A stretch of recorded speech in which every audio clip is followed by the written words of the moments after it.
बच्चों सुप्रभात। कृतिका भाग 1 हिंदी 9वीं से ये दूसरी वाली पुस्तक है जिसमें हम सहायक वाचन के पाठ 1 में इस जल प्रलय में पढ़ेंगे। आगे पढ़ते हैं हम कि जल प्रलय क्या है और ये क्या बताया है। पाठ का सार पढ़ेंगे हम आगे।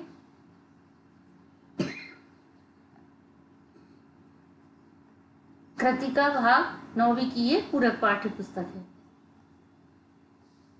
ये आपका पाठ्य पुस्तक है और इसमें ये अब बताया है कि पाठ में सार का क्या पढ़ाया है। फणीश्वर नाथ रेणु जी के द्वारा लिखित है ये। और 18 घंटा वर्षा होने के कारण 1967 में बिहार की राजधानी पटना और सट्टे क्षेत्रों में भयंकर बाढ़ का जो संकट आया था उसके बारे में लेखक ने खुद ही भोगा था, तो इसलिए उन्होंने ये कहानी लिखी हुई है। उसी विध्वंसक स्थिति को लेखक ने इस रिपोर्टाज के माध्यम से वर्णित किया है। लेखक के अनुसार उनका गांव एक ऐसे विशाल और सपाट पड़ती क्षेत्र में था जहां आसपास अन्य दिशाओं से बहने वाली नदियां जैसे कोसी, पनार, महानंदा और गंगा की बाढ़ से पीड़ित प्राणियों के समूह वहां आकर बना लेते थे, अर्थात वहां शरण लेकर अपना जीवन सुरक्षित रखने का प्रयास करते थे। इस इलाके में जन्म लेने के कारण लेखक को तैरना नहीं आता था। आगे लेखक कहते हैं कि पटना में निरंतर 18 घंटे बारिश की जो वजह थी वह पुन पुन का पानी था। 18 घंटे की बारिश की वजह से पुन पुन का पानी के बारे में ये सब यहाँ पर बताया। राजेंद्र नगर, कंकड़बाग तथा दूसरे निचले भागों में भी घुस गया था पानी। लेखक कहते हैं कि जब पटना का पश्चिमी इलाका आगे लगभग छाती पर डूब रहा था तब वह बेघर हो गए थे और ईंधन, आलू, मोमबत्ती, दिया सलाई, पीने का पानी, सिगरेट, कंपोज की गोलियां आदि इकट्ठा करके बैठ गए थे। सुबह लेखक को पता चला कि राजभवन और मुख्यमंत्री निवास बाढ़ की चपेट में आकर डूब गया है। दोपहर में खबर मिली कि गोलघर डूब गया। शाम में लेखक अपने एक कवि मित्र के साथ कॉफी हाउस में बाढ़ के पानी का हाल जानने के लिए उत्सुक वश निकल जाते हैं। लेखक ने बाढ़ के आक्रमणकारी मिजाज व प्रभाव के बारे में आते जाते लोगों द्वारा आपस में जिज्ञासावश एक दूसरे को बाढ़ की सूचना से अवगत कराते देखा। जब लेखक कॉफी हाउस पहुंचे तो वहां उन्हें बंद मिला। तत्पश्चात लेखक और उसके मित्र अप्सरा सिनेमा हॉल के बगल से गांधी मैदान की ओर चले गए। गांधी मैदान और उसके आसपास की चीजें पूर्णतः बाढ़ की चपेट में थी। सब कुछ जलमग्न हो चुका था। फिर शाम को 7:30 बजे पटना के आकाशवाणी केंद्र से स्थानीय समाचार प्रसारित हो रहा था। जैसे बाढ़ का पानी हमारे स्टूडियो की सीढ़ियों तक पहुंच चुका है तथा किसी भी वक्त स्टूडियो में प्रवेश कर सकता है। खबर सुनकर लेखक और कवि मित्र गंभीर हो गए, परंतु बाढ़ का पानी देखकर आ रहे लोग पान की दुकानों पर खड़े खड़े हंस बोलकर समाचार का आनंद ले रहे थे। बाढ़ जैसी गंभीर कुछ लोग ताश खेलने की तैयारियों में जुटे हुए थे। राजेंद्र नगर चौराहे पर मैगजीन कॉर्नर पर पूर्ववत पत्र पत्रिकाएं बिछी दिख रही थी। वहां से लेखक हिंदी, बांग्ला और अंग्रेजी सिने पत्रिकाएं लेकर घर वापस लौटा।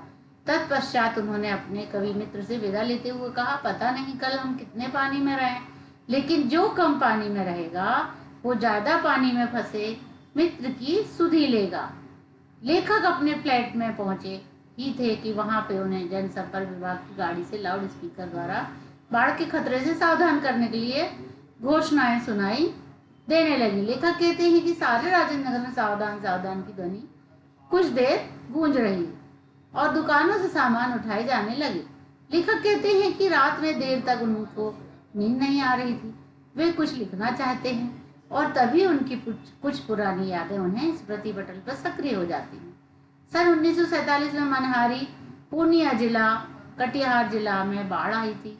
लेखक अपने गुरुजी स्वर्गीय सतीनाथ भादुड़ी के साथ नाव पर दवा, किरासिन तेल, पकाही गांव की दवा, दिया सलाई आदि लेकर बाढ़ से पीड़ित प्राणियों की सहायता करने निकल पड़े। तत्पश्चात लेखक अपनी स्मृतियों के सहारे कहते रहे कि 1949 में महानंदा नदी में बाढ़ का कहर ढाया था। लेखक वापसी थाना के एक गांव में बीमारों को नाव पर चढ़ाकर कैंप ले जा रहे थे। तभी एक बीमार के साथ उसका कुत्ता भी नाव पर चढ़ गया। जब लेखक अपने साथियों के साथ टीले के पास पहुंचे तो एक ऊंची मकान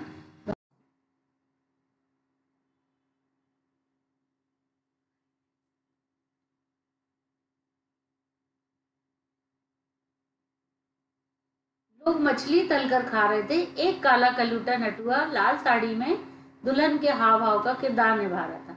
आगे लेखक कहते हैं कि सन 1967 में जब पुनपुन नदी का पानी राजेंद्र नगर में प्रवेश कर गया था, तब कुछ सजे धजे युवक युवतियां टोली नाव पर स्टोव, केतली, बिस्कुट और जल लेकर जल विहार करने निकले थे।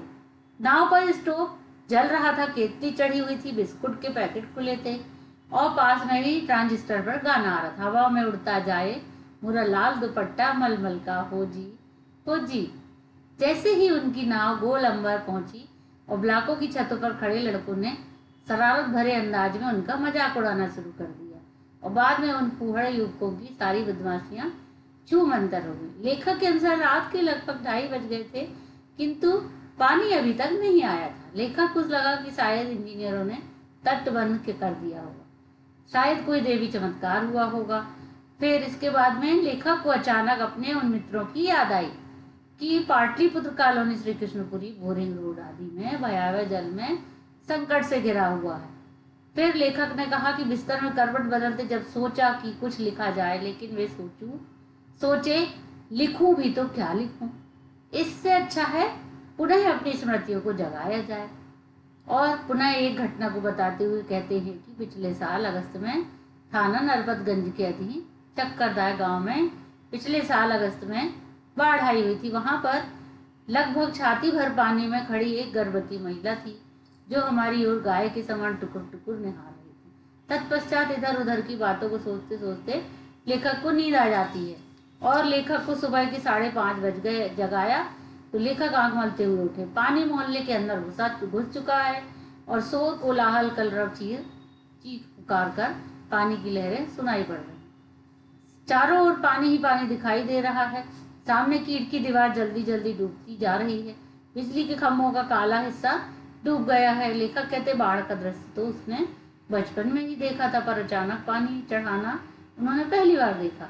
आगे लेखक कहते हैं कि अच्छा हुआ जो ये बाढ़ रात में देखते ही देखते गोल पार्क डूब गया था, हरियाली कहीं गुम हुई थी। अब हम बच्चों प्रश्नों का अभ्यास देखेंगे। इसको आपको घर पर अपनी कॉपी पर लिखना है। प्रश्न 1 है, बाढ़ की खबर सुनकर लोग किस तरह तैयारी करने लगे? बाढ़ की खबर सुनकर। दूसरा, बाढ़ की सही जानकारी लेने और बाढ़ का रूप देखने के लिए क्यों उत्सुक थे? कि लेखक क्षेत्र का रहने वाला था, इसलिए बाढ़ग्रस्त लोग शरण करते थे। वह बाढ़ पीड़ितों की मदद करने के लिए तैयार थे। उसने बाढ़ को देखा तो बाढ़ गिरने, बहने या भोगने का अनुभव किया था और वह प्रत्यक्ष अनुभव करने के लिए उत्सुक था और वह बाढ़ के प्रति जिज्ञासु थे, इसलिए शांत रहने के लिए बहुत बेचैन था। प्रश्न 3, सबकी जुबान पर एक ही जिज्ञासा थी कि पानी कहाँ तक आ गया है। इस कथन से जनसमूह की भावनाएं व्यक्त कीजिए। चारों तरफ पानी भरा हुआ था, कौतूहल मचा हुआ था और सभी आकर्षण का पानी केंद्र बना हुआ था। मृत्यु का तरल दूध किसे कहा गया और क्यों? बाढ़ को गेरुआ झाग फेन वाला पानी जो मोटी डोरी के शक्ल में निरंतर बढ़ता जा रहा था, वो लोगों के मन में भय उत्पन्न कर रहा था। आपदाओं से निपटने के लिए अपनी तरफ से कुछ सुझाव दीजिए। आपदाओं से निपटने के लिए सुझाव निम्नलिखित जैसे सरकार को सभी संभावित खतरों से निपटने के लिए निशान लगा देने चाहिए। स्वयं संस्थाओं को बढ़ चढ़कर उत्साहपूर्ण मदद करना चाहिए। सरकार स्वयंसेवी संस्थाओं से गहरा तालमेल बिठाना रखना चाहिए। आगे प्रश्न 6, जब दानापुर डूब रहा था तो पटनिया बाबू लोग उलट कर देखने को नहीं आए और बुझो इस कथन से मानसिकता पर चोट गई। उत्तर है कि संकुचित स्वार्थी मानसिकता संवेदनहीनता की स्थिति पर चोट की गई है। दानापुर डूब रहा था और पटना के लोगों ने उनकी मदद नहीं की थी। प्रश्न 7 है, खरीद बिक्री बंद हो चुकने पर भी पान की बिक्री क्यों अचानक बढ़ गई थी? खतरा का निशान बढ़ गया था, इसलिए अन्य सामानों की दुकानें जहां बंद होने लगी थी वहीं पान की दुकान खुली हुई थी, इसलिए उसकी अधिक बिक्री होने लगी थी। प्रश्न 8 है, जब लेखक को यह एहसास हुआ कि उसके इलाके में भी पानी घुसने की संभावना है तो उसने क्या क्या प्रबंध किए? जब लेखक को एहसास हुआ कि उसके इलाके में पानी घुसने की संभावना है तो गैस के विषय में अपनी पत्नी से पूछा। गैस की कमी जानकर कोयला और केरोसिन ऑयल का प्रबंध किया। उसने आलू प्याज, मोमबत्ती, माचिस, सिगरेट, कंपोस्ट की गोलियां आदि का प्रबंध किया।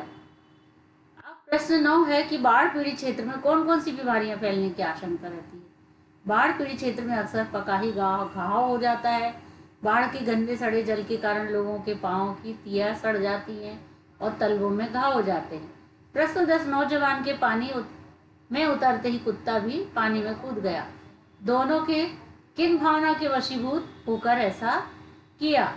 उत्तर आप देखेंगे और अपनी कॉपी पर लिखेंगे। प्रश्न 11, अच्छा है कुछ भी नहीं, कलम थी वह भी चोरी चली गई, अच्छा है कुछ भी नहीं मेरे पास। मूवी, कैमरा, टेप रिकॉर्डर आदि तीव्र उत्कंठा होते हुए लेखक कथन को क्यों कहता है। लेखक बाढ़ के अनुभव को पूरी तरह जीना और भोगना चाहता है।